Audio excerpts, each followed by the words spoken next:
Welcome to another segment of Behind the Scenes with Cypress Living President and CEO Troy Churchill. Today we get our first peek inside Cypress Cove's newest neighborhood, The Oaks. The Oaks adds 48 new residences to the Cypress Cove campus, 24 spacious senior villas, each exceeding 2,200 square feet in size, and 24 large apartments located in what we call the Tower. All are corner units with open floor plans, screened balconies. I will take a closer look at those when near completion. Today it's all about landscaping and getting everything set for our certificate of compliance. We have to have all of phase 1 and phase 2 landscaping installed today. Do the porta potties stay? No, John, those will be going soon. Oh. And initially, where does the water come from? Are you going just down to the water table? Yeah, the water table of all the lake systems. Yeah. Yep.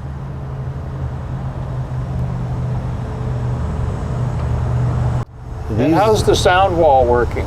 Now we're right next to Summerlin and I can barely hear a thing. Yeah, you hear more what's happening on the construction site. I hear the construction vehicles, yeah. Yeah, it's working. There's still obviously a lot of traffic that's heading out to help support the islands out there, the big trucks, but we don't have as many of the large ones pulling as much dirt anymore. But yeah, the sound wall works pretty well. Was there some magical height number that had to be at? We just based off the regulation of what we could do with our permitting. Well, John, this is one of my favorite spots on the entire site. These views from the backside of these villas, I think it's just gorgeous. You can see how long this lake is. And from here, you have a really good shot of phase 1 and phase 2 of the Greenway. So a reminder, phase 1 kind of encompasses our dog park. And phase 2 is where our 2 pickleball and tennis courts are. Phase 3, which once we get phase 2 completed, will go from the courts up to the construction entrance off Summerlin. And then phase 4 will be from the construction entrance up here to where it connects into the Oaks. So soon we'll be able to get our hiking shoes on and get our plenty of steps in. That's great. And in this video, I can actually see the 3 things you described down there: pavilion, doggy park, and the tennis court, pickleball court. Now, I understand there's not going to be bathroom facilities at the pickleball court, which is, I think, a problem. Yeah. So we tried to hit that challenge and got a lot of pushback from the county regarding the location of the courts and how we had to part of the preserve area and the protected area. So what we came up with a solution, and I'm not sure what phase we'll actually implement it in on, but we do at that initial pavilion right at the beginning, we do have the ability to tap into the sewer to build a restroom there. So we're gonna try to think through that and get some plans drawn up to be able to do that. Yeah, I keep forgetting we're immediately adjacent to a preserve area that has to be protected. Let's go inside this one. Looks nice. Hi, here we are behind the scenes with Troy Churchill. Got some wet echo in here. We don't have furniture yet. Yeah, there's still some furniture and some final fixtures to go in, but we're making great progress. Yeah, and I'm tickled that we can do this today so we can share it with some of the existing residents and the soon-to-be residents. And we're in a villa over at the Oaks, Cypress Cove. Tell me about the villas. How many villas are there?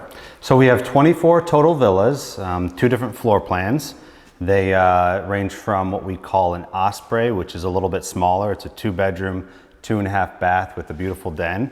And then we have the Eagle, which is the 3-bedroom. So everything's got a name. Yeah, that's a little bit larger unit, but all have beautiful views. We're inside one of the kitchens here right now. Yeah, you can hear it hollow, but look at this. We got an island right here.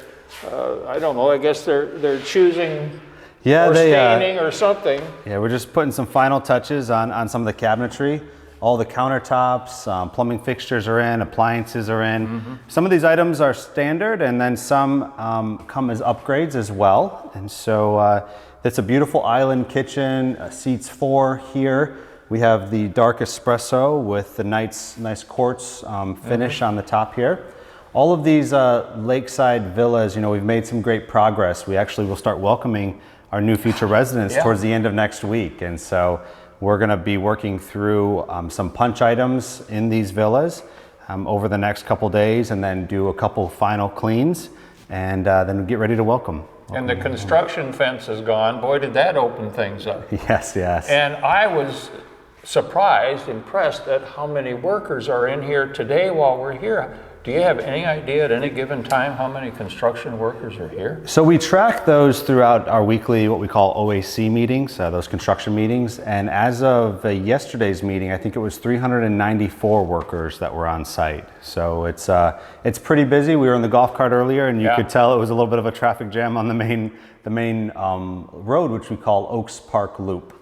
Right now, kind of where we are, we obviously have power here in some of the villas, but we should have full site power on Monday the 19th. FPL is coming out to set the final 2 meters, which it's been a challenge getting that scheduled, but we've finally got written confirmation as of last night. So they'll be out. Right now we're also walking with our civil architects and landscaping architects, getting ready for our certificate of compliance, which we plan on doing this week, which then allows us to open up the site so that people can actually, come on and start moving in. And then each building that has 2 villas, they'll get a separate TCO, kind of a temporary certificate of occupancy, that then once we receive that, those future residents can then begin to move in. So this is our optional wet bar. This is an upgrade. Some of our residents have chosen to put this in. It's a great place to entertain. If they don't have this particular setup, then it's a nice space for a nice piece of furniture, and we still have everything plumbed there. You can see, once again, very spacious island. We really try to take advantage of the views of the water. So as you're at the sink, maybe doing dishes or entertaining, you have such great views out through the main great room. Feel like it's a decorator show. There's what the view looks like. And I'm going to go ahead and open these sliders. So once I like the skylights too, Troy. Yeah, that's a lot of natural light in. Really high ceilings. Still working on, we've got to get the screen door in, but you can see how nice this opens up. And we really kind of paid attention to every detail. So this is a seamless screen to really take advantage of that beautiful view out on the water. We will be putting up an additional row of Calusia along this eastern side of Med Plaza 1. That will help shield the parking lot and some of the activities over there. Very similar to what we've done on the other side of the parking lot for the existing villas on the main campus. The floors are all done. They're just covered to protect them. Yep. So this is kind of that laundry room right off the garage. You can see, once again, plenty of storage here, a nice sink to be able to wash things down. And then you can see our front loading washer and dryer that's there. Yeah, good size.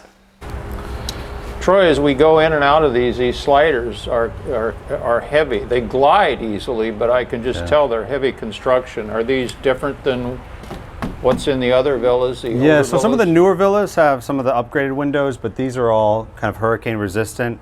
They obviously help with the storm we just went through, but also with noise reduction as well. So, but yeah, very easy to slide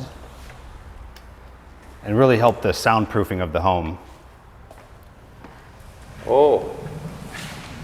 This is a little bit different color. This is our ginger package. Ginger package? Ginger, yes. Does that have to do with color? That's what they call these cabinets. Everything's got a name. That's right. So this is our largest villa. So this wet bar looks a little bit different. Yep. But overall kind of same style. It's just really the only difference is the Eagle has the 3 bedrooms with 3 full baths and a den, and the Osprey has the 2 bedrooms with 2.5 baths and a den.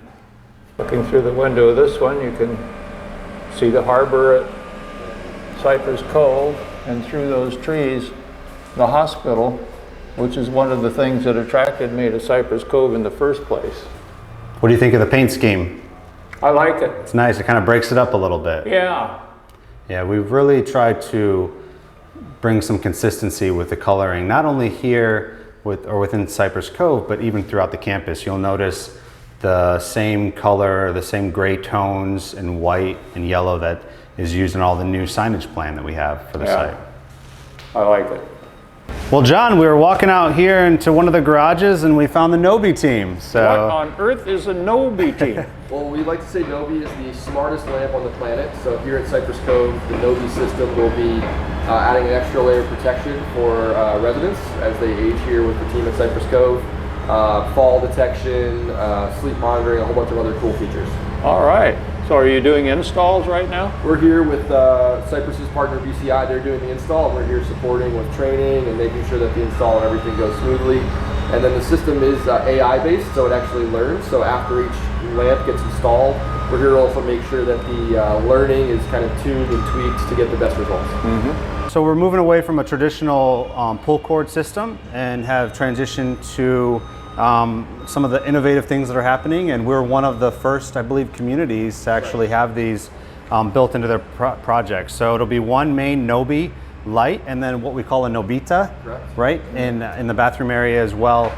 And that'll be it's a great a tool for our future residents. So. All right, Troy, this brings us to the final part of part one at the Oaks. And that's this doggone intersection out here, Bass and Health Park Drive.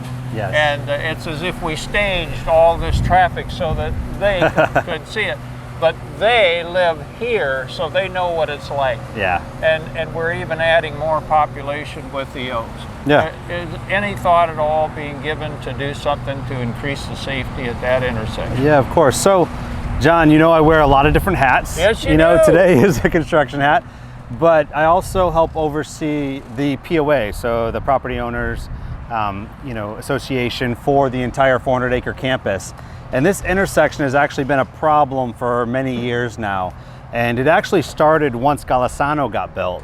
There was a lot more traffic coming to this campus. And we knew as the 400 acres got fully built out, at some point we'd have to do something with this intersection. So we partnered recently with Johnson Engineering. They're our local firm that we use for most of our civil work here across the campus. And they have actually completed a traffic study. So they came out and counted all the different vehicles, which way they turned, where they went. They also went back and pulled records on all of the accidents that actually occurred. It was surprising that, in 2018 and 2019, we actually had more accidents at this intersection than we did in 2020 and 2021.